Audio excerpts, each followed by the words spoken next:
Desde aquela noite maldita, eu nunca mais fui o mesmo. Meus dias são silenciosos, mas as noites são um inferno.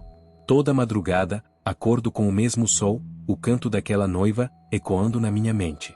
Às vezes acordo gritando, outras vezes chorando. Eu rezo para esquecer, mas ela não deixa. Ela ainda me observa, e pior, ela ainda chama por mim. Na semana passada, algo estranho aconteceu. Eu tava escovando os dentes, tentando fingir que minha vida era normal, quando vi, no reflexo do espelho, ela. Por um segundo. O véu. Os olhos cobertos. Parada atrás de mim. Virei na hora, desesperado, mas não tinha ninguém ali. Ou tinha.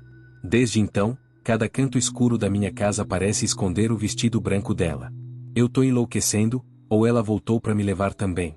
Ontem à noite, recebi uma ligação de um número desconhecido. Atendi tremendo. Não teve ninguém do outro lado, só um som. Aquele mesmo canto de casamento antigo, distorcido, arrastado. E no fundo, juro por tudo, era a voz do Marcos, sussurrando meu nome. Não sei se era um aviso, ou um convite. Mas uma coisa eu senti com clareza, ela quer que eu volte lá. Depois de dias sem dormir, sem conseguir pensar em outra coisa, decidi voltar. Peguei o carro de madrugada e segui pela mesma estrada de terra que jurei nunca mais pisar. O mato tinha tomado conta de tudo. A estrada parecia querer me engolir. E o silêncio era sufocante. Nem os grilos cantavam ali. Era como se o tempo tivesse parado. Como se ela tivesse congelado aquele lugar só para mim. Estacionei o carro bem antes da entrada da clareira. O coração martelava no peito. Caminhei devagar, cada passo mais pesado que o anterior. Quando cheguei perto do antigo arco de madeira que levava à clareira, vi pegadas. Pegadas pequenas, de pés descalços, na lama seca. Recentes. Como se alguém tivesse acabado de passar por ali. E o mais estranho, elas vinham na minha direção. Como se a noiva já soubesse que eu ia voltar. Entrei na floresta. Cada árvore parecia me observar, cada galho quebrado fazia meu sangue gelar. E então, vi algo no chão. Uma trilha. Feita de ossos. Ossos pequenos, alguns ainda com fragmentos de carne escura. Era como um caminho, um convite. Segui, mesmo sabendo que era uma armadilha. E quando cheguei ao centro da clareira, senti aquela presença de novo. A mesma que senti quando Marcos desapareceu. Só que agora, ela estava mais próxima. Quando me aproximei do centro da clareira, o ar ficou pesado, quase impossível de respirar. E então, ouvi um sussurro, baixo, quase inaudível, vindo de todos os lados ao mesmo tempo. Era a voz dela, chamando pelo nome de Marcos, ou seria o meu?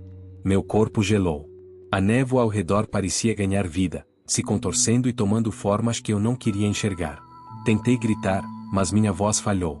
O véu branco apareceu lentamente entre as árvores, agora mais perto, flutuando sem som, imóvel, mas com um olhar que parecia perfurar minha alma. No chão, sob o véu, um objeto estranho chamou minha atenção. Um espelho antigo, todo empoeirado, com moldura de prata e manchas de ferrugem. Aquele espelho refletia a floresta, mas não refletia a mim. No seu vidro, eu via Marcos, preso em uma espécie de prisão de sombras, tentando escapar, mas sempre puxado para dentro daquela dimensão negra. O sussurro virou um lamento agonizante que me cortava o peito. A figura da noiva parecia vigiar o espelho, como se fosse a guardiã da alma dele, e de todos que ousassem voltar. Desesperado, corri para sair dali, mas a floresta parecia ter se fechado ao meu redor. As árvores se moviam lentamente, bloqueando o caminho. O vento carregava o canto triste e enlouquecedor da noiva, que agora me perseguia.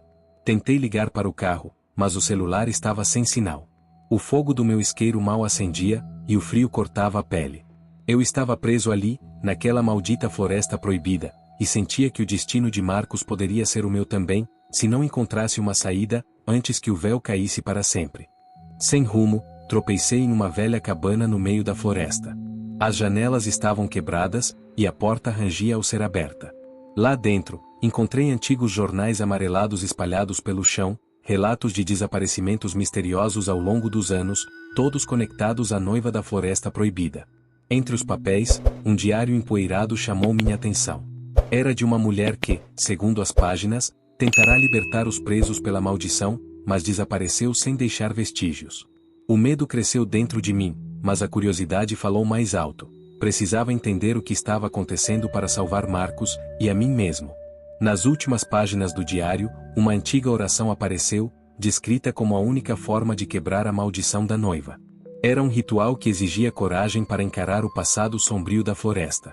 Segundo o diário, o véu da noiva era a chave, era o elo entre os mundos dos vivos e dos mortos, preso por uma dor e um rancor que precisavam ser libertados.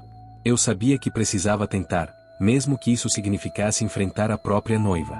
O tempo estava contra mim, e o canto triste já ecoava de novo, me chamando para o próximo capítulo daquele pesadelo. Com o diário em mãos, saí da cabana com o coração apertado, sentindo os olhos da floresta me observarem a cada passo. Preparei o que o ritual pedia, um círculo de sal, uma vela negra, e palavras que eu mal conseguia pronunciar. A noite caía, e a névoa começava a subir como um manto espectral. Sabia que, ao tentar quebrar a maldição, estaria colocando minha alma em risco, mas não havia outra escolha.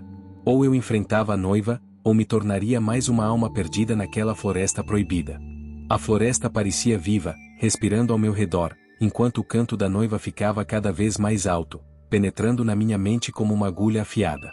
O vento começou a soprar, frio e cortante, trazendo um cheiro de flores murchas e algo podre.